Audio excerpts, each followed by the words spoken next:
Welcome back to the Paddle and Fin Podcast Network. We're brought to you by Pelican, built tough for all situations. Go to pelican.com. YakGadget, for all your fine kayak fishing accessory needs. Go to YakGadget.com. EastPort Marina, on the beautiful shores of Dale Hollow Lake. For all your lodging, kayaking, and fishing needs, go to eastport.info. Now let's get this show started. Hey guys, John Rapp, Rusty Hook Kayak Fishing Podcast. It's Tuesday.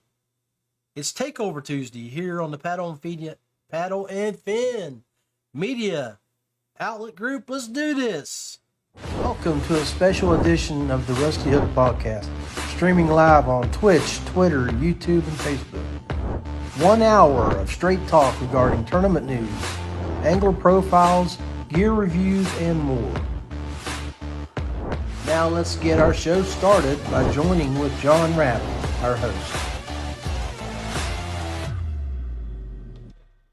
All right, guys. Hey, again, John Rapp.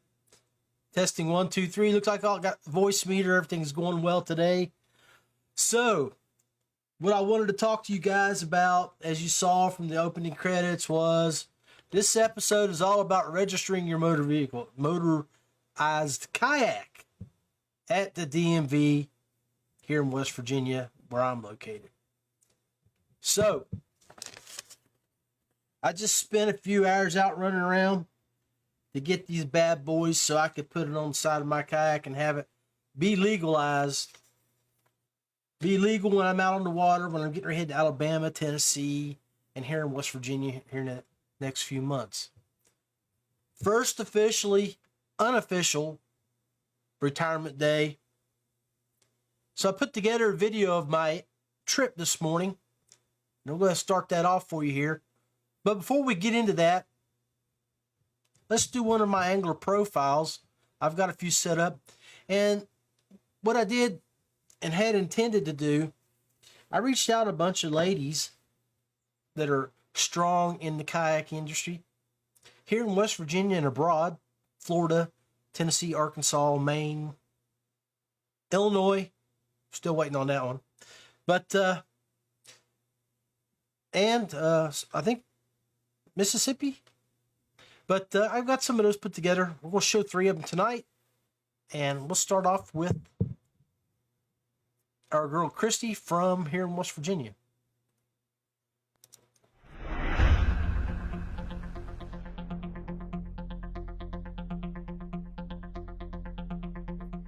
Favorite fishery? Anything river. The Gauley River is probably one of my favorites. Greenbrier, the Elk, the Cheat, the New River. Gosh, there's just so many. We're so fortunate in this area. You know, you're hard pressed not to find somewhere to go.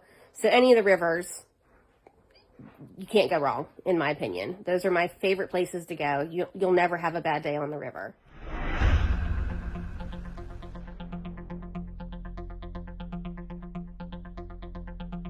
Favorite fishing technique? Oh, hands down, Ned rig. Ned rig all day, every day. Anything soft plastics. I always have success regardless of where I am.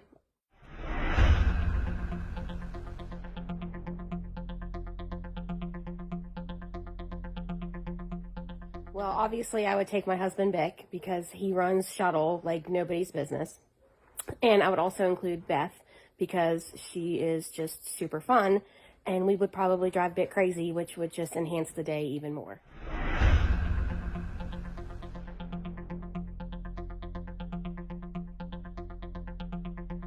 My least favorite technique would be a spinnerbait, mainly because I'm just not confident with the technique. I need a lot more practice. And because I'm not fishing lakes very often, because again, they're just awful, I don't have an opportunity to master that technique. So that is something that I definitely need to work on or work towards, perhaps in the future.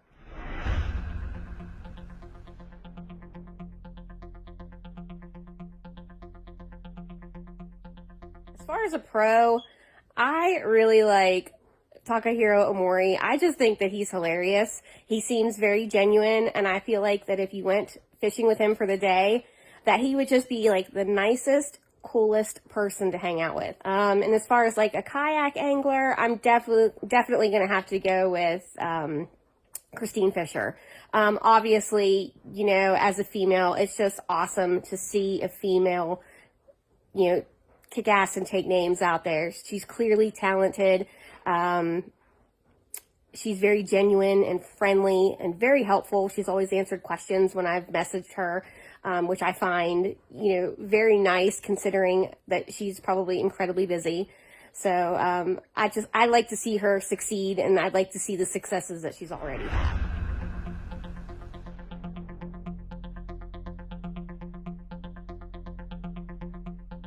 Learn to fish? Well, I mean, I'm still learning, but I started in kayak angling back in 2018, so just a couple years ago. So, and it's something I would like to continue.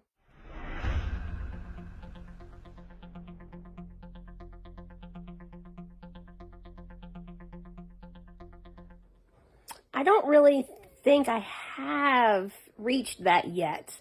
I mean, I'm proud of the fact that, you know, I get out there, that I'm on a SUP board, nobody else is on a SUP board. I feel like that's pretty cool.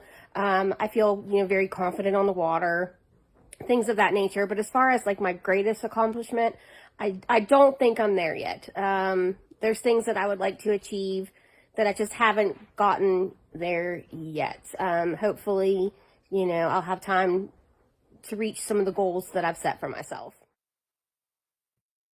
All right. Thank you, Christy, for taking all those Prozac before you got on camera, because I know you don't like doing that. And I really appreciate you taking a few moments of your evening to do that back in December for me. So, again, I wanted to talk to you guys. The reason I chose tonight's topic was to talk about how to register your kayak here in West Virginia. And I'm sure many DMVs around the nation have the same requirements. So one of the first things that you need to make sure that you do when you go to your DMV is have all your paperwork. So earlier today when I went ahead and recorded my trip, and I thought I would share that with you here and just give you a little insight on how things went. Hey guys, John Rapp. First day of unofficial retirement, and what am I going to do today? I'm going to get some coffee, and then I'm going to jump in the truck, and I am going to go to the West Virginia Department of Motor Vehicles. Why is that? Well, as you guys know, I've got that new Lure 11.5 sitting out in the driveway in the garage getting all rigged up, and I got a motor on it. And with the motor requires registration. So let's do this.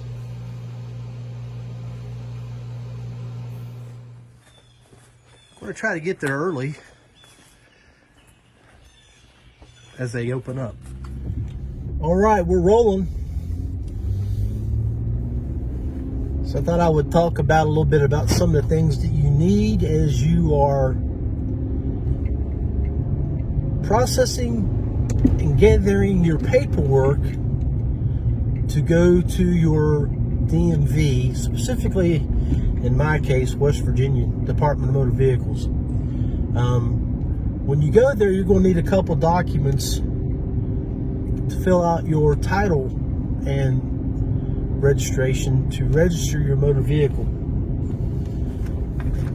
Motor for your kayak, right? One is going to be this right here. It's going to be your certificate of origin that comes with your boat. It acts as your title for your kayak. The other thing that you're going to need in the state of West Virginia, and probably most locations, but make sure you look up, is your bill of sale. And once you have those items with you, and you go talk to the service desk, they'll give you the appropriate paperwork to get your motor vehicle inspection. Here in West Virginia, it's a no-fee registration. So they're normally good for, I believe, 3 years if you catch it right. You may, like I did last year when I registered my Moken and my Big Fish 103, so I could motorize those.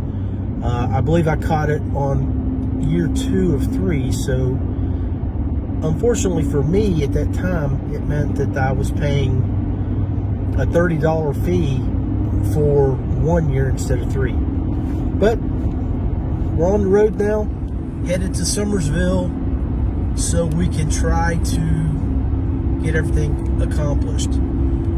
Opens up at 8:30. It's 25 after 8 now, so I'm hoping I can catch it with very few people in line, and maybe we can get one of the folks there to talk about what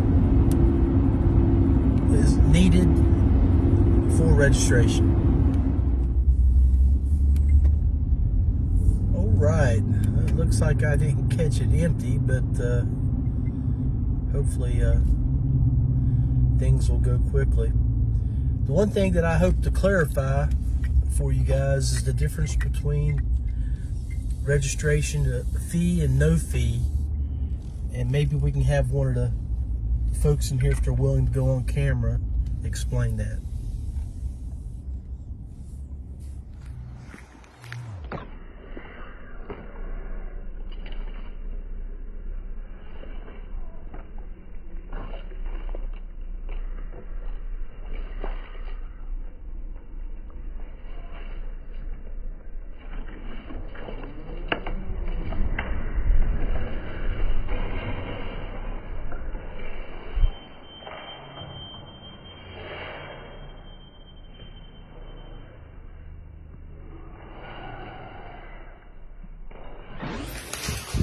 Okay, I'm sitting here and I'm getting ready to do the forms.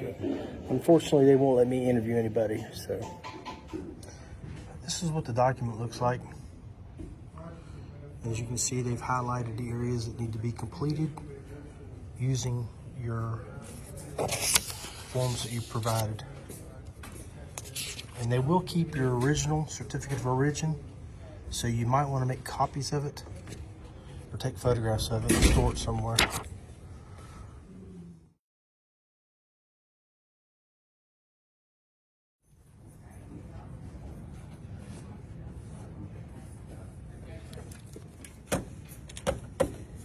So that number right there is the number that you put on your boat along with your no fee stickers.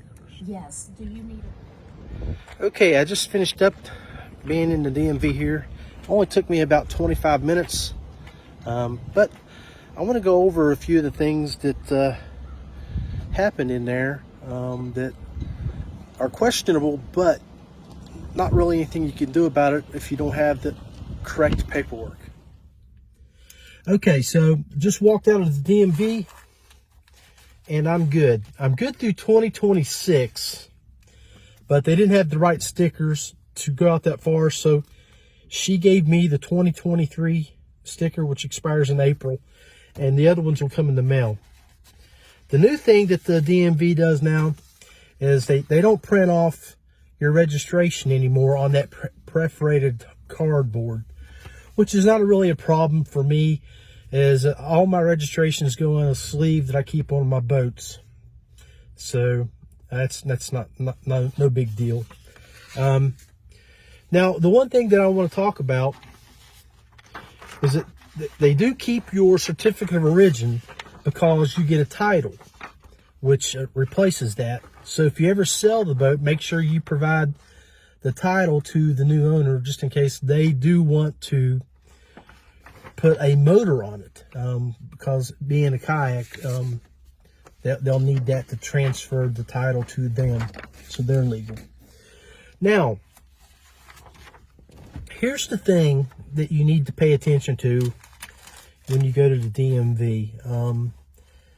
My total bill was $121.68. And the reason being was my, well, I can't show it to you because they took it, but my bill of sale had the boat, my 8-ball kit, steering kit, my battery boxes, and everything, had a total value of $1,700. Now, the kayak, I used my FEELFREE bucks, so I didn't have to pay for it. One of the things that you need to do, like if you get your boat from the manufacturer, us FEELFREE team guys, or if you're a team guy and you get your boat from your manufacturer, or if you're pro staff, maybe with a local store like Mountain RV or Ace Adventure Gear, Elevations, or whatever, and they provide you a boat and they give you a bill of sale that it's blanked out at 0, you still have to pay the 6% sales tax to register the boat, whether you're pro staff and you're getting it just to use or not, because you're putting a motor on it. Now, if you're the average everyday buyer, if you're buying the boat at the retailer, they charge you 6% sales tax. So you're getting doubled up if you don't bring that.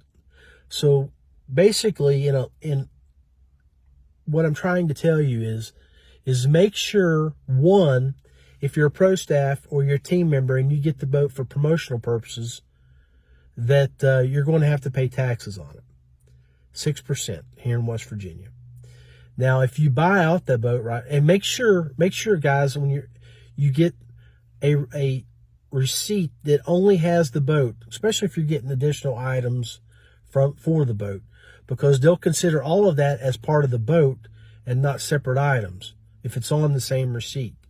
Because that's what happened to me just now. My boat was only an $800, $10,000 boat, but I got charged for $1,700 for tax purposes, which is, 6%, you're looking at maybe another $20, $25. But heck, that's gas money or burgers or baits and lures money that you could be spending on. So make sure you get the receipt only with the boat. Also, if you are a purchaser at the store, also get the receipt with the sales tax on it. And that way, when you come to DMV, you have something that you can articulate to them saying you've already paid the sales tax through the retailer. That's a gray area. That's a problem area here in West Virginia. I know a lot of people have complained about that in the past, because some DMVs will say you still got to pay it. You got to pay it twice. So something to pay attention to. Some DMVs may recognize you paid sales tax on it by using a receipt. Some might not. Each one's different. So caution you there to pay attention to what your paperwork says. So anyway,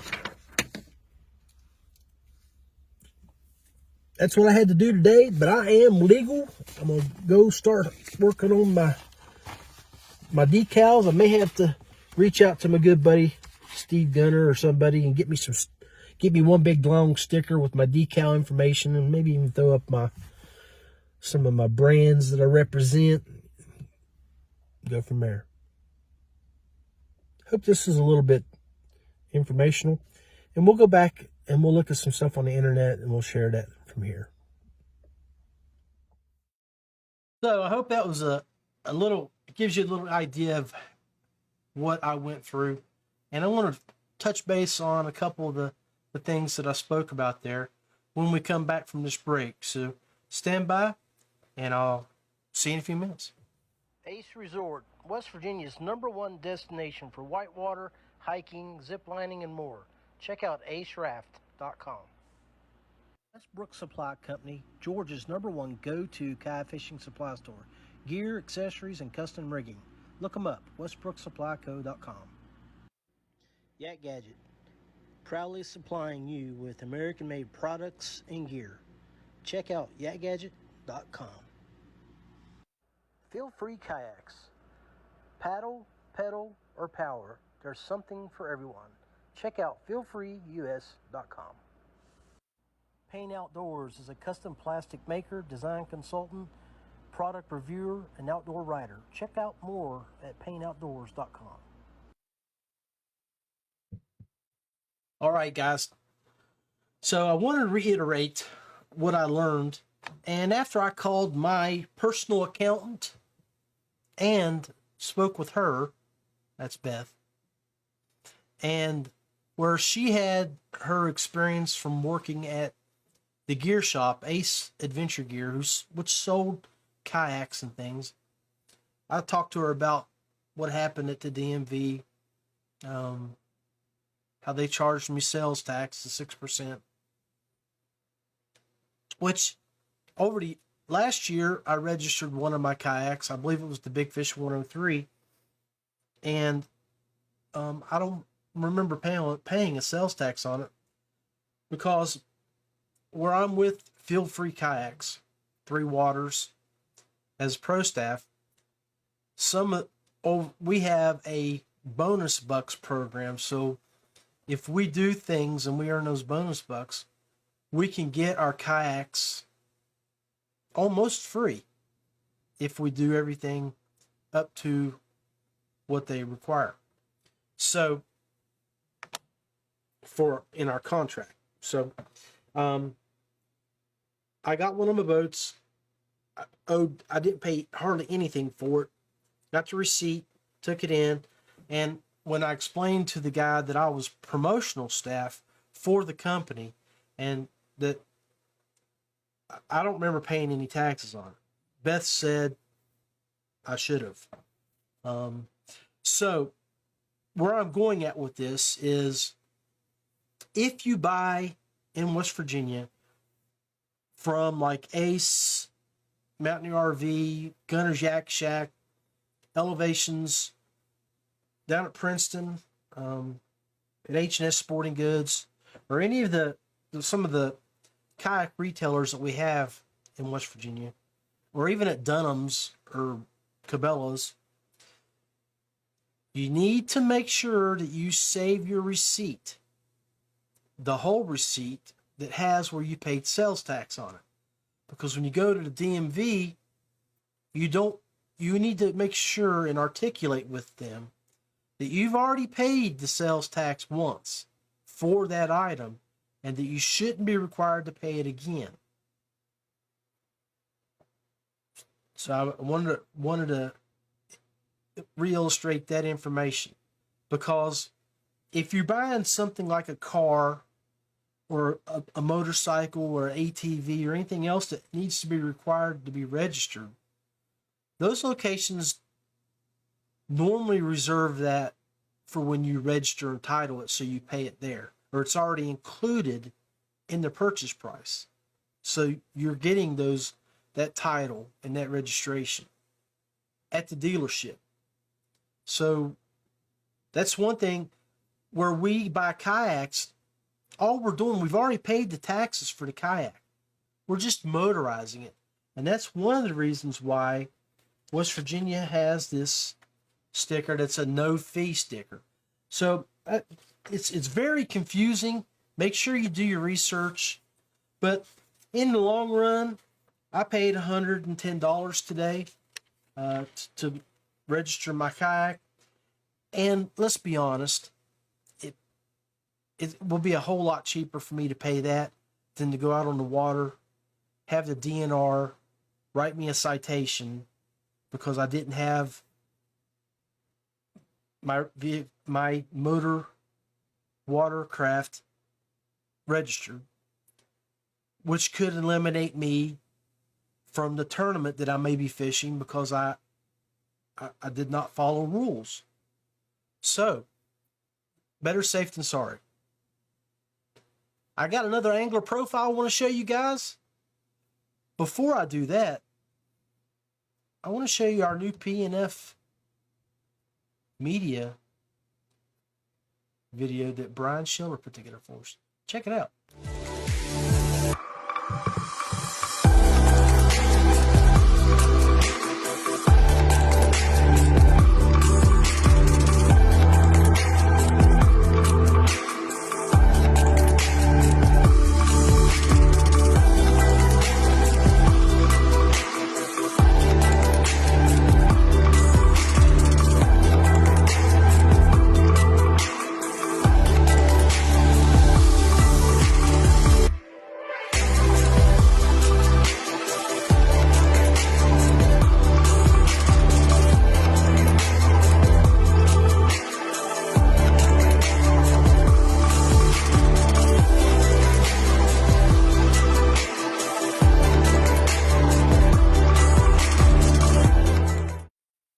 it back.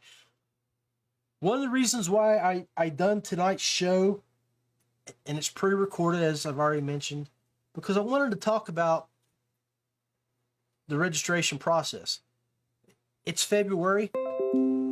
All of us are really getting kicked up and rolling, getting our stuff together for the upcoming year, the tournament trails.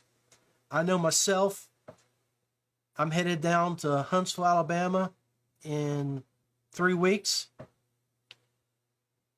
Not a month after that, I'll be going to EastPort Marina for the Paddle and Fin Open, 2-day Open in March.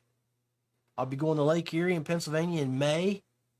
Got all the West Virginia kayak anglers tournaments that I'll be doing.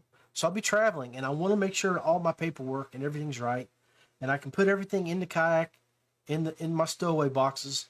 That way, if the DNR or hunting and fishing in your area make a stop asking me about my paperwork, that I have everything available. So I definitely want to have that covered. And so now what I want to do is I want to show you some of the things that every state will differ, but I wanted to go over and look at the DNR regulations and show you guys a few of the things that when you motorize your kayak, some of the expectations that may be required. So here we're going to scan through the synopsis of the boating laws and rules. And some of this information may or may not be fully up to date. I don't know what the dates are on this website. But if you need to actually look at the rule of law, right there it is. It's Chapter 20, West Virginia Code.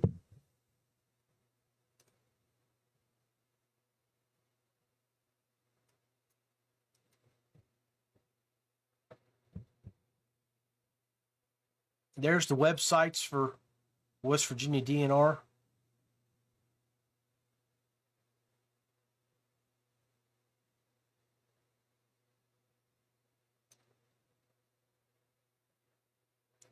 That's just covering definitions.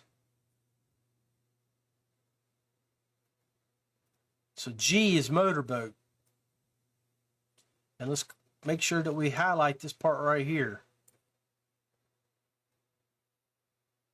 So a kayak is considered a motorboat by West Virginia Code when you add an electric propulsion to it.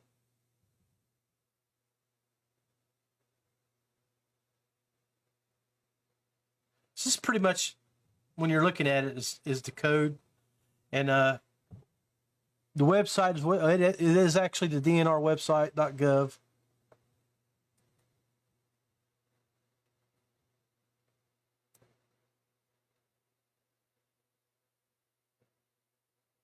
So there's how I got to place my stickers. And I think that's pretty much same by all states. I've seen a lot of boats down in North Carolina when I'm down there cruising by. When I'm up in Erie, Pennsylvania, you'd see the decals. So it's pretty much universal.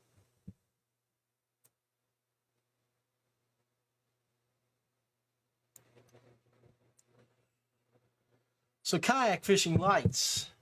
Yes, you should have a light on the back. It's motorized. You need to be able to let them know. Your green and red light, starboard and port side.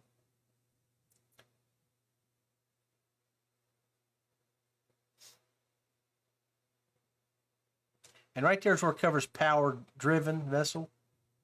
Power was included for electrical.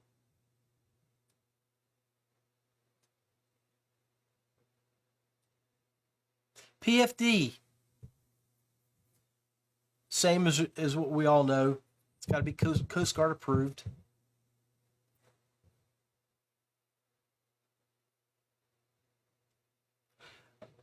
So, simply put, here,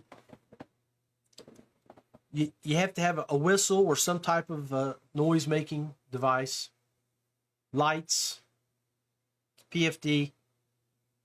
Typically what we all follow when we do a KBF tournament and the rules that are involved with that.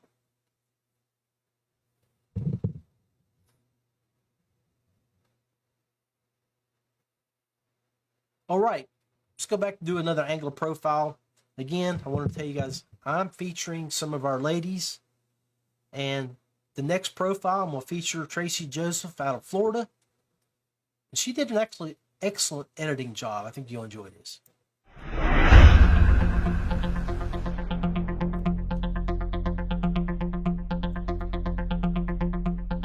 My favorite fishery would have to be the Everglades in South Florida. You have largemouth bass that are aggressive beyond belief. You have the peacock bass, the bullseye snakehead, the Oscars, the clown knife.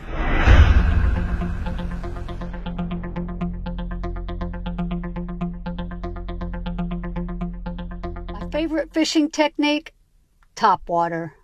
Specifically the super spook. Love that bait. Down in the Everglades, it just destroys.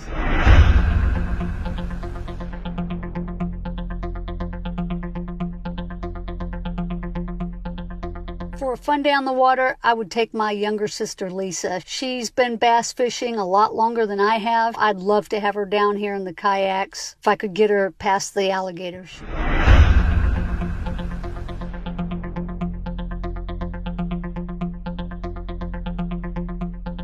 My least favorite fishing technique would have to be the jig. I haven't mastered it. I don't use it. It's just, I like a little more activity than that.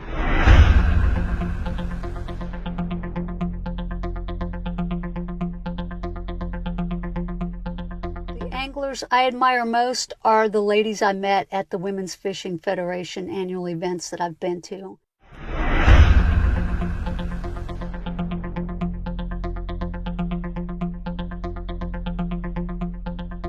To fish when I was itty bitty with my dad on Sunday mornings at Dixon's Fish Docks.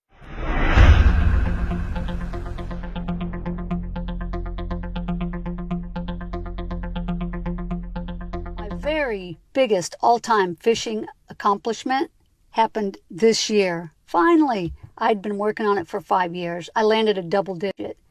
Not just a double digit, it was 11 pounds 1 ounce, but that was like probably the best day ever in fishing for me.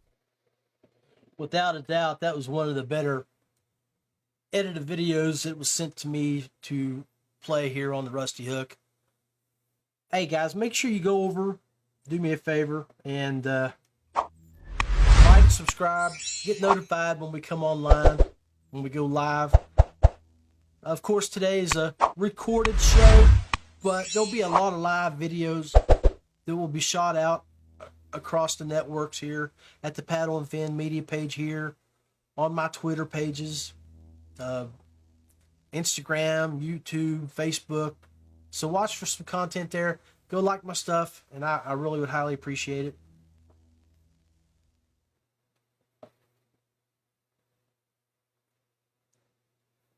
We're going to wrap up here. I got another video profile I want to show you guys, and then we'll do a little synopsis. So just close it off, close out the show. Appreciate you guys tuning in. I hope some of this information was helpful, give you an idea what to expect when you go to DMV. So we got Brandy, our residential doctor, who's out with us here with West Virginia Kayak Anglers. Brandy Vance. I'm going to run her video here.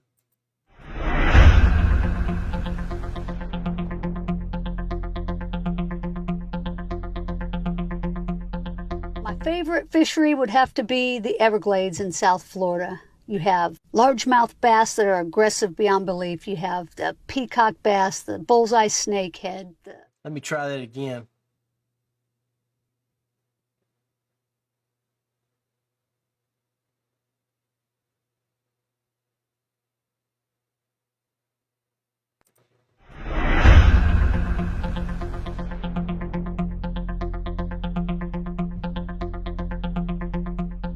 My favorite fishery would have to be the Everglades.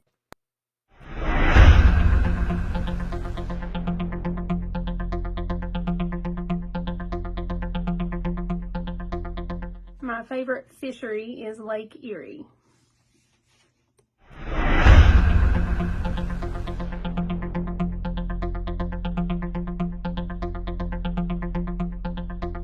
My My favorite fishing technique is finesse fishing.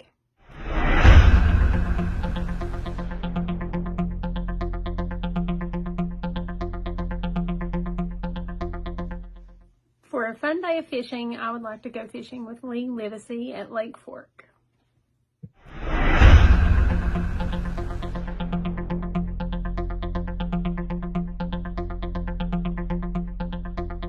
My least favorite fishing technique would have to be power fishing.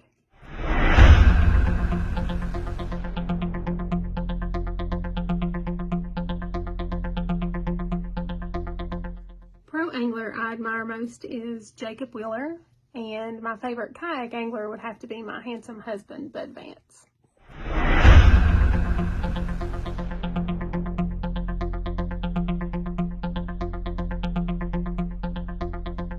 I've only been fishing a few years, so I'm still learning.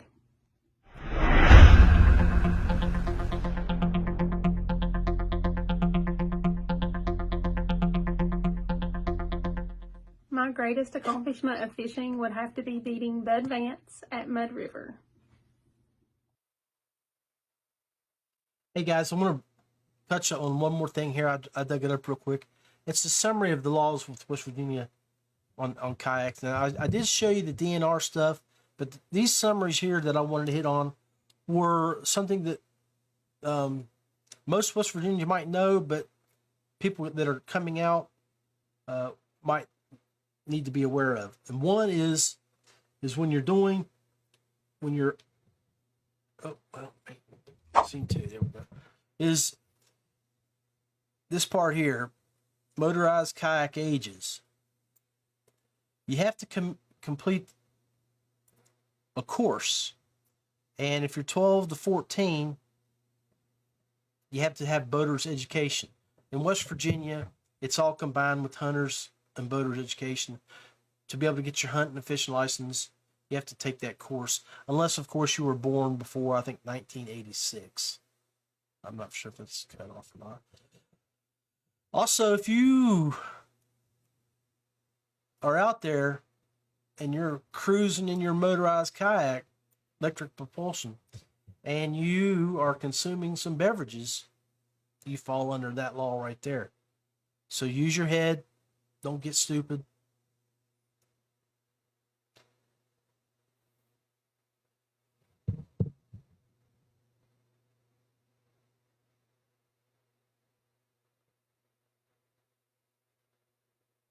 And you can see the rest of those laws there.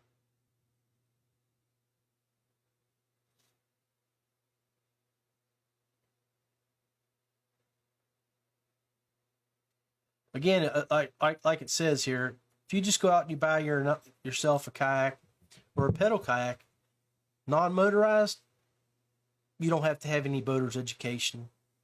Only if it's motorized.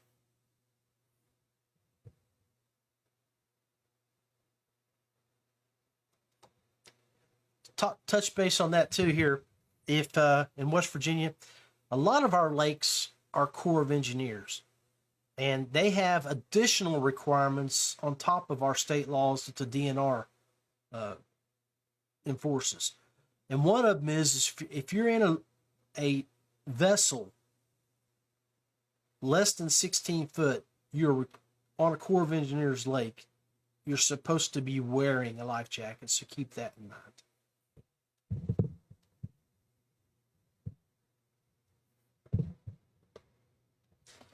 All right, guys, I believe I'm going to cut this a little bit short today.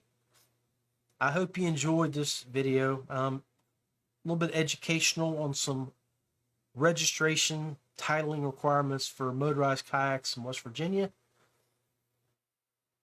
All of our viewers on the Paddle and Fin media page here today that are watching from outside of West Virginia, I can almost guarantee you that the laws are very, very similar in nature. So, but make sure you browse them before the season gets started. Also look at the KBF rules and your local club rules. They all should be pretty much entwined and really similar. That way that when you're out fishing a tournament, you don't have something happen that may disqualify you. if you guys, hey, I just want to let you know, let me see if I can pull it up real quick. I am going to be in Virginia in 2 weeks. I don't want Messenger, I want Facebook. Oh, yeah. And I'm going to be at Just Fishing in Bristol, Virginia. So, if you are in the area, I would love to see you. It's their grand reopening. And I'm about to pull it up here and show it to you. I'm looking forward to going down there. This should be a lot of fun. This is it here. It's Just Fishing Open House. They got an event page set up for it. It's Friday, March 3rd and March 4th. Bristol, Virginia, right before you get into Tennessee. And Alan and Allison, I've looked at their stuff that they have on Facebook page. They carry a lot of the high-end equipment, the good stuff that people want to buy. That way you only have to buy it once, not buy it 2 or 3 times before you go buy something that you wanted in the first place. So take a look at their shop. I look forward to seeing everybody there. Please stop by and look for me. I know I'll have some items to pass out, give away, and maybe raffle for from Feelfree HQ. So I look forward to seeing everybody there. You might even see a couple other Feelfree pros down there, like Ricky Banks, who's from the area. And it's going to be a good time. I'm looking forward to it. Hope to see you there. With that, this is John Rapp. Takeover Tuesday is over.